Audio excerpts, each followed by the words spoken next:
Good afternoon. I'm Samuel Brodniak, and with me are Kenneth Tomlin and Zagros Oskan. Together, we worked on designing a motor-controlled system for an electric vehicle. For today's agenda, we're going to talk first about the objectives and customer specifications. Then we're going to move to our choice of using the PI controller, any recommendations we have for our customer, and future implementation. So our objectives were to ensure smooth speed transitions with minimal jerk, minimal to no overshoot, accurate speed tracking to 12 ratings per second, low power usage, and the ability to handle disturbances like wind and slope. Now, to meet these specifications, we began by modeling the motor dynamics. We assumed a first order plant characterized by the transfer function G of S equals KDC over tau times S plus 1, where the constants KDC and tau were identified from earlier labs. This assumption simplified our controller design process and gives a solid foundation to build on. And now I'm going to hand it over to Kenneth. Hey, I'm Kenneth Tomlin. I'm going to pick up where you left off, and I'm going to talk about a little bit about the Arduino in a MATLAB. Um, Throughout the 5 labs, we experimented with different controller designs, including a basic proportional design, a PD design, and a PI uh, different approach. And using Arduino, we were able to control the motor, and we used MATLAB to analyze the motor response.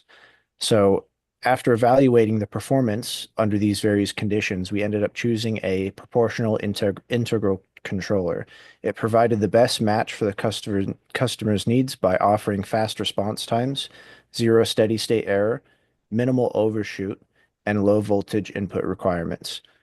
And if we go ahead and look at the graphs on the screen, we can see that even though there was some added disturbance to the system when we tried to implement that disturbance, it was still able to stabilize with little to no steady state error, which can be seen on that red line on the graph right on screen.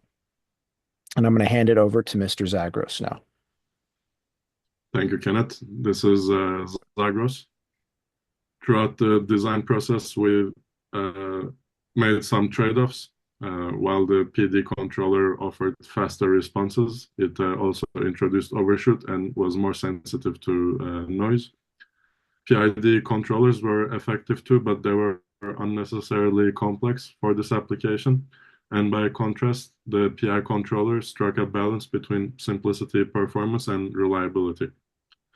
So, based on these observations, we recommend for the customer that the PI controller be used because it ensures zero steady state error and smooth performance while also keeping the system simple and energy efficient. In our research, PI control has proven highly reliable for applications where accuracy and stability are critical, and we are looking forward the same controller design can be extended to applications like electric bikes, conveyor systems, and robotics.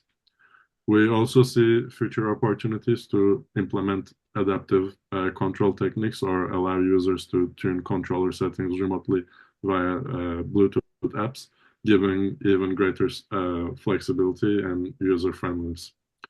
Overall, our design offers an immediate solution that is practical and scalable for future improvements.